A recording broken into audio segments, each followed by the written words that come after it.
kulay yung buhok, sir. Isang babaeng kinilalang si Catherine Granados bumibili at nagsasanla raw ng mga lupa. Pero ang mga transaksyon, scam daw pala at sa kalagitnaan ng negosasyon, nakakuha pa raw ito ng daan-daang libong piso mula sa kanyang mga biktima at saka raw mawawala na parang bula. Nakapareham ng resibo ang asawa ng babaeng complainant sa video na itatago namin sa pangalang Rodel. Siya raw ang ilan sa mga naunang biktima ng babaeng si Catherine na nagpakilalang ahente ng lupa. Paano ho tumakbo yung transaksyon? Una po, nagpakilala pong isang ahente po siya ng lupa na naghahanap po ng property. Pinakita ko po yung title ko, yung bukid ko. Nang sabihan daw siya ni Catherine na done deal na at may nahanap na siyang buyer para sa lupa ni Rodel. Dito na raw nagsimulang maging kakaiba ang terms ng kanilang transaksyon.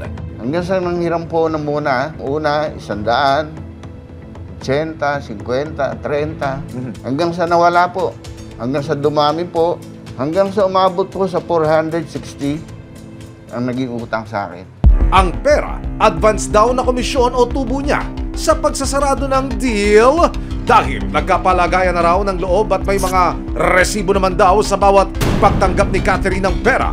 Hindi raw siya nag-alala pero kalaunan, nowhere to be found and seen na raw ito. Ano ba na yan? Ano nakasulat yan? Para sulat kamay na yan. 460. 460,000 pesos. Opo. Yan ho yung pagpapatunay na kayo ay nakuha ng pera. Doon sa barangay. Opo, sir. Hindi ba nagparamdam pagkatapos ng transaksyon po? Wala na po. Hindi na nagparamdam. Hindi na po nagte-text, hindi tumatawag. At dahil mukhang tinakbuhan na nga sila ni Catherine, nagpunta na ng barangay sina Rodel at kanyang may bahay na si Andrea noong December 2023. Dito, nag-cruise ang landas nila ng isa pa raw na biktima ni Catherine na si Rolando. Hindi niya tunay na pangalan. Iba naman daw ang naging offer ni Catherine sa kanya. Business-minded talaga si ate. Ano ho ba yan? Bali, ito po yung title na isinanla po niya sa akin. Ang sinasabi po nung nagsasanla, ito daw po ay mana niya sa saka isang tiyahin. Ito ba'y totoo ho? Parang totoo ho yan. Totoo naman po siya, sir. Magkano po yung natangay sa inyo? Bali, 100 po yung nakuha talaga sa 100,000 pesos. Opo. Tunay ang titulong sinanla sa kanya sa halagang 100,000 pesos with 20% interest o tubo raw kada buwan. Pero ang catch, nakasanla na pala ito. Naku po! Doble sanla nang ipa-verify ni Rolando sa Land Registration Authority o LRA ang titulo. Surprise!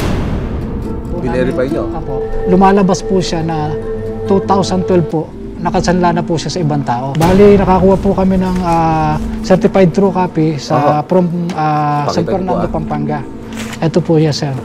Ayon pa sa mga complainant, si Catherine marami raw ginagamit na personality. Gumagamit po siya ng iba't ibang pangalan. Bali, iba-ibang ID po yung pinipresent, kagaya po sa akin, sa ibang complainant. Panay po offer niya ng kung ano-anong property. Okay. Napag-alaman din ng resibo na nagpadala raw ng picture ng lupa sa Pampanga itong si Catherine. Pero legit naman kaya ito? Sa tulong ng barangay, minabuti ng resibo, napuntahan ang property na nasa litratong pinadala ni Catherine, kanila Rolando. Pero nang matuntunan lugar, napag-alaman na hindi ito ang lupang nakasaad sa titulo at iba pala ang nagmamay-ari nito.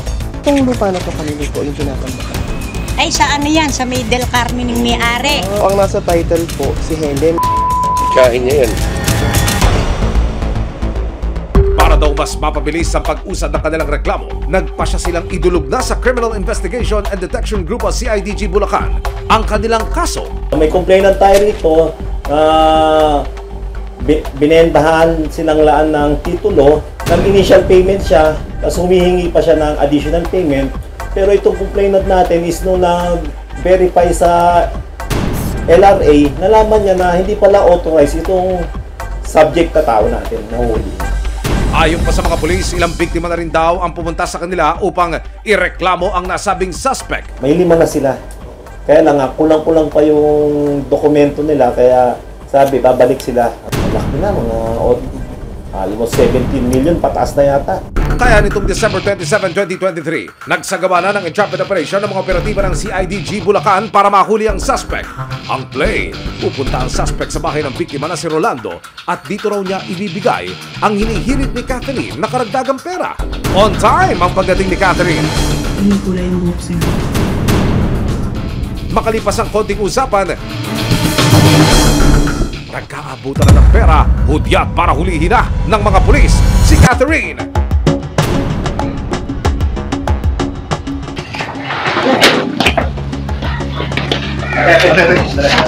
Ate, pera na! Naging bato pa! Ano?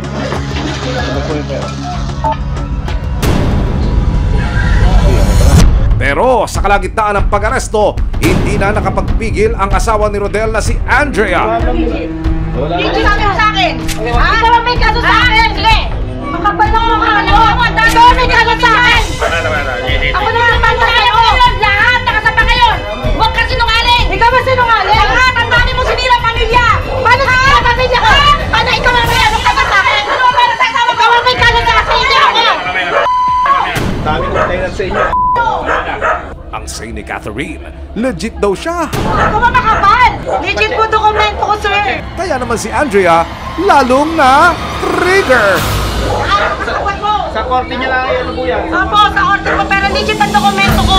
Tinalagan sa custodial facility ng CIDG Bulacan ang suspect nang makapanayam ng resibo. Gusto ko lang po sabihin na hindi po lahat yung totoo. Ayon sa mga pulis, kasama rin ni Catherine sa transaksyon ng isa pang suspect na si Alvin Guerrero. Lagi raw kasama tong si Alvin pag kumukuha ng pera. Kinasuhan ng estafa ang dalawang suspect. Pansamantalang nakalaya sina Catherine at Alvin habang sasailalim ang reklamo sa preliminary investigation. Pero sakaling gumulong ang kaso at mapatulayang nagkasala, makaharap sila sa hanggang 20 taong pagkakakulong o higit pa. Dapat i-verify nila unang-una yung tao. Then i-verify din nila sa LRA o sa Register of Deeds kung tunay nga itong titulo na to.